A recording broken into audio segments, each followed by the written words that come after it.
میرا پہلا سوال یہ ہے کہ ایک ٹی وی اینکر کے پاس کیسے ویڈیو آ گئی جبکہ اس کی والدہ جو پوسٹ مارٹم کے ریزلٹس مانگ رہی ہیں ان کے پاس تو نہیں آئی، ٹی وی اینکر کے پاس کیسے آ گئی؟ اور میرا نمبر 2 سوال یہ ہے کہ کون اس کی تحقیقات کرے گا؟ کون اب کینیا سے کیوں نہیں انہوں نے کینیا فوری طور پہ لیٹر لکھا کینین اتھارٹیز کو، گورنمنٹ کو لکھنا چاہیے پوچھنے کے لیے کہ شروع کا تو بیان یہ تھا کہ جناب وہ رانگ آئیڈینٹی پہ مارا گیا ہے، اور اب واضح ہو گیا ہے کہ یہ ایک پلان کر کے تشدد کیا اس کے اوپر، اس کے بعد گولی ماری گئی۔ تو جب تشدد کیا وہ کون تھا جس کو سب سے زیادہ تکلیف تھی ارشد شریف کی رائٹنگ سے، اس کی تحقیقات، اس کی جو انویسٹیگیٹو جرنلسٹ، کون تھا جس کو خطرہ تھا اس سے؟ کون تھا جس کو اتنا غصہ تھا کہ پہلے اس کے اوپر تشدد کرو پھر اس کو قتل کرو؟ یہ چیف جسٹس صاحب یہ صرف سپریم کورٹ کر سکتا ہے، ہمیں کوئی اعتماد نہیں ہے اب۔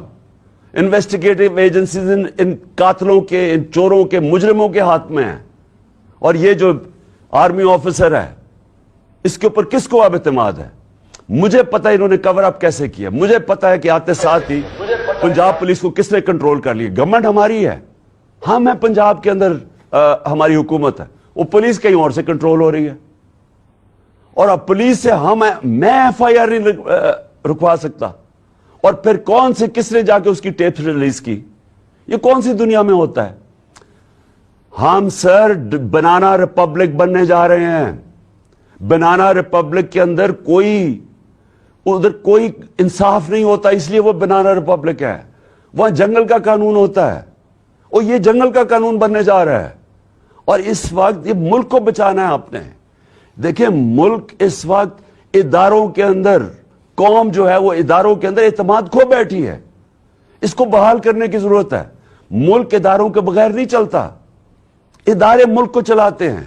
مغرب میں اور ہمارے میں اور ڈیولپڈ ملک اور غریب ملکوں میں فرق ہی یہ ہے کہ ان کے ادارے مضبوط ہیں، کوئی قانون سے اوپر نہیں ہے۔ یہاں مذاق بنا ہوا ہے کہ جی ایک آپ نے آفیسر کے اوپر ہاتھ رکھ جی ڈی جی آئی ساری فوج کو بدنام کر دیا۔ یعنی یہ اگر سوچ آ جائے جس معاشرے میں، مجھے بتائیں اس سے زیادہ تو دشمن اداروں کا اور ملک کا ہو ہی نہیں سکتا کہ جی ہمارے ادارے کا نام ہی نہ لیں۔ میں کہہ رہا ہوں کہ یہ پیچھے تھا فیصل، مجھے پتا اس نے سارا کروایا ہے، مجھے پتا اس نے ماسٹر مائنڈ کیا سب کچھ، کیونکہ میں 3.5 سال پرائم منسٹر تھا، میرے نیچے تھی ایجنسیز، مجھے پتا ہے کیسے چلتی ہیں ایجنسیز، مجھے اندر سے انفارمیشن آ رہی تھی۔ اور میں اگر پرائم منسٹر، ملک کا ex prime minister F I R register نہیں کر سکتا، اور اگر یہ کہنا کہ جی عمران اپنا سیاست چمکانے کے لیے کر رہا ہے، مجھے سیاست چمکانے کے لیے یہ کرنے کی ضرورت نہیں ہے۔ اس وقت سارے پاکستان کے اندر کہیں چلے جائیں، ایک اگر پارٹی کبھی بھی اتنی مقبول ہوئی ہے پاکستان کی تاریخ میں وہ آج یہ پارٹی ہے، اور وہ یہ نہیں کہ میں نے کوئی بڑے کارنامے دیے ہیں، وہ ان چوروں کو دیکھ کے قوم ہماری طرف آ گئی ہے، اور اسی لیے ہمیں ضرورت نہیں پڑی کہ کسی کے اوپر الزام لگائیں تاکہ میری سیاست اوپر چلی جائے۔ یہ ملک کا مسئلہ ہے، اور چیف جسٹس صاحب یہ ملک کی فیوچر کا مسئلہ ہے، اور یہ فیوچر آپ کے ہاتھ میں ہے۔ اس ملک کی عدلیہ کے اوپر ساری قوم دیکھ رہی ہے۔ اس وقت لگتا یہ ہے کہ بس یہ جو چاہے گا، یہ فیصل جیسے لوگ جو چاہے گا ان کے سامنے کوئی کھڑا ہی نہیں ہوتا، اور یہ ملک سے دشمنی ہو رہی ہے۔ ملک تب تکڑے ہوتے ہیں، میں پھر سے آپ کو کہوں، جدھر قانون کی حکمرانی ہوتی ہے۔ اور میں آخر میں خاص طور پہ پاکستان کی وکلا کمیونٹی کا خاص طور پہ شکریہ ادا کرتا ہوں کہ جس طرح وہ کھڑے ہوئے ہیں، اور مجھے خوشی یہ ہے کہ وکلا یہ سمجھ گئے ہیں کہ اب ان کی ذمہ داری ہے رول آف لا، قانون کی حکمرانی قائم کرنا پاکستان کی وکلا کمیونٹی کی ذمہ داری ہے، اور یہ ایک ڈیفائننگ مومنٹ ہے پاکستان میں۔ ہر وہ آدمی جو اس ملک میں رول آف لا چاہتا ہے، اور رول آف لا کے بعد ہی حقیقی جمہوریت آتی ہے، اور حقیقی جمہوریت ہی حقیقی آزادی ہوتی ہے، یہ سب اکٹھے چلتے ہیں۔ اس وقت کچھ بھی نہیں ہے یہاں۔ تو میں وکلا کے اوپر بھی آج ان کا شکریہ ادا کرنے کے بعد میں امید لگاتا ہوں کہ آپ اپنا رول پلے کریں گے، اور میں اپنے سارے جو آج لوگ آئے ہیں اور جو آج جدھر سے ہماری مارچ شروع ہو رہی ہے، میں آج سب کو پیغام دینا چاہتا ہوں کہ دیکھیں یہ عمران خان کے لیے نہیں ہو رہا سب کچھ، یہ آپ سب کے لیے ہو رہا ہے. یہ اس ملک کے مستقبل کی جنگ ہے، یہ اس قوم نے جیتنی ہے. آزادی قومیں اپنی آزادی کی جنگ جیتتی ہیں. عمران خان تو میں تو کوشش ہی کر سکتا ہوں، لیکن آپ سب نے اس میں شرکت کرنی ہے، کیونکہ مستقبل آپ کا ہے اور آپ کے بچوں کا ہے. اور جب تک کہ ایک قوم اپنی آزادی چھینتی نہیں ہے، آزادی کوئی پلیٹ میں نہیں دیتا، تو اس کے لیے جدوجہد کی ضرورت ہے. میں تیار ہوں، جب تک میں زندہ ہوں میں اس کی پوری جدوجہد کروں گا. جب تک میں زندہ ہوں میں کبھی پیچھے نہیں ہٹوں گا. اور میں انشاءاللہ پنڈی پہنچوں گا، اور جب یہ قافلہ انشاءاللہ پنڈی پہنچے گا میں ان کو وہاں ریسیو کروں گا، اور میں سارے پاکستان سے اپنے لوگوں کو انوائٹ کروں گا، سب کو کہوں گا آئیں. کیونکہ یہ اس وقت جو اس ملک کی حقیقی آزادی میں شرکت نہیں کرتا، وہ یاد رکھیں کہ وہ اللہ نے ہمارے دین کے اندر یہ ہمیں حکم دیا ہے کہ ظلم اور نا انصافی کے آپ مقابلہ کرو، جس کو کہتے ہیں جہاد. یہ اللہ کا ہوتا ہے. آزادی کے لیے کھڑے ہونا یہ اللہ کا حکم ہے ہمیں. اور امر بالمعروف کہ آپ اچھائی کے ساتھ کھڑے ہوں. یہ جو چور سارے اکٹھے ہو گئے اور اوپر بیٹھ گئے ہیں، قومیں چوروں کے خلاف اور کرپشن کے خلاف لڑتی ہیں. کوئی ایک آدمی نہیں کچھ ٹھیک کر سکتا.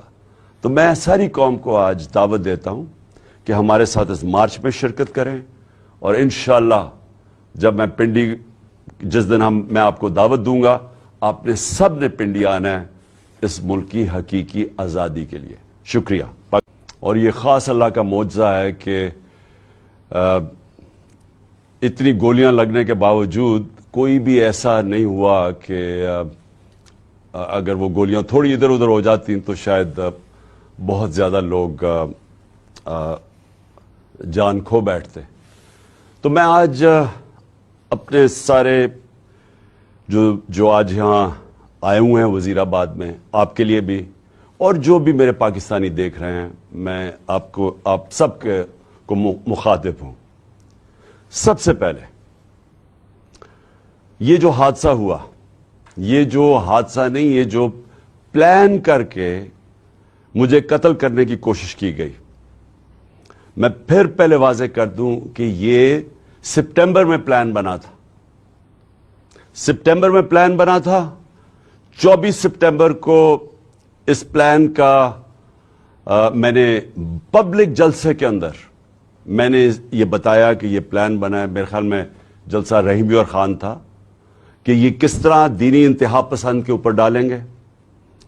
پلان بنا تھا ایجنسی، یہ جو جنرل فیصل اس نے، اور یہ جو دو نون لیگ کے جو قاتل ہیں، ماڈل ٹاؤن میں انہوں نے قتل کیے لوگوں کو، دن دہاڑے قتل کیے لوگوں کو، گولیاں مروائی پولیس سے. شہباز شریف نے ایکسٹرا جوڈیشل کلنگ، پولیس مقابلے میں لوگ مارے، اس کی ہیومن رائٹس نے اس کے اوپر پوری رپورٹ دی ہوئی ہے. رانا ثناء اللہ کے اوپر جو 18 قتل ہیں یہ عابد شلیل کے باپ نے کہا ہوا ہے. تو یہ قاتل ہیں. انہوں نے مل گئے یہ جنرل فیصل کے ساتھ، انہوں نے یہ پلان کیا. پلان کیوں کیا؟ کہ اگر دینی انتہا پسند مارے گا تو ان کے اوپر سے ساری ذمہ داری اٹھ جائے گی. اس کا مطلب کہ عمران خان نے لوگوں کو کوئی توہین مذہب کیا، کوئی اس نے توہین رسالت خدا نخواستہ کی، اس کی وجہ سے یہ ایک اشتعال میں آ کے ایک دینی انتہا پسند نے قتل کیا. یہ سارا پلان تھا. ہمیں پتا تھا. میں نے 2 جلسوں میں پبلک کو بتایا کہ یہ پلان بنا رہے ہیں، اور یہ پلان پھر وزیر آباد میں سامنے آیا. اور یہ جس لڑکے نے گولیاں چلائی، ایک دم کور اپ شروع ہو گیا کہ جی بس وہ ایک دینی انتہا پسند تھا اور وہ اذان نہیں تھی، اور یہ اور سارا جو مذاق کیا گیا وہ بھی کور اپ تھا. پیچھے یہ بیٹھے ہوئے تھے جو پورے کنٹرول کر رہے تھے کہ نیریٹو کیا ہوگا. اور پھر جب یہ ہمیں پتا تھا، کیونکہ مجھے تو پتا تھا، پہلے ایک دفعہ ادھر سے گولیاں آئیں پھر دوسری طرف سے آئیں. یہ بھی کہا گیا کہ نہیں جی یہ تو صرف ایک، اور وہ کہتا ہے اگر کسی کو شک ہونا چاہیے تو وہ جب خود کہتا ہے کہ جی میں اکیلے نے کیا ہے، تو ادھر سے بھی پتہ چل جانا چاہیے کہ پیچھے سے اس کو طوطے کو پڑھایا جا رہا تھا. اور اب جب فورینزک ہوا ہے اس کنٹینر کا تو واضح ہو گیا کہ 2 مختلف قسم کی گولیاں استعمال ہوئی، یعنی 2 شوٹر تھے. تو جو سارا ان کا پلان بنا ہوا تھا کہ سلمان تاثیر کا قتل ہوا، دینین انتہا پسند نے کیا، وہ سارا وہ ختم ہو گیا.